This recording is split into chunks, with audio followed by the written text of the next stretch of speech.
వృషభ రాశి జాతకులు అర్ధరాత్రిలోపు ఒక వార్త వచ్చి చేరుకోబోతుంది. ఇదంతా మీ యొక్క భవిష్యత్తే, మీ యొక్క గోచర ఫలితమే. ఈ యొక్క వార్త శుభమా అశుభమా అనేది కూడా యావత్తు మీ యొక్క సమస్య మీదే ఆధారపడి ఉంది. ఈ సమస్య చెప్పుకోలేక సతమతం అవుతున్న సమస్య.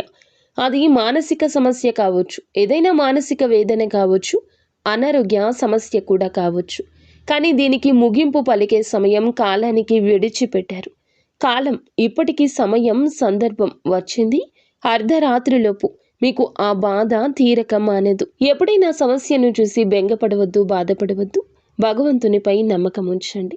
సంశయం, సందేహం ఇక ఉండకూడదు. మిమ్మల్ని మీరు తప్పక నమ్ముకోండి. మీకు ఇంకా ఇతరత్ర ఎటువంటి సమస్యలు, సంతాన సమస్యలు, భార్యాభర్తల సమస్యలు, స్త్రీ పురుష వశీకరణం కూడా చేయగలరు మా గురువు గారు. 3 రోజుల్లో పరిష్కారం లభించును. నమ్మకంతో సంప్రదించండి.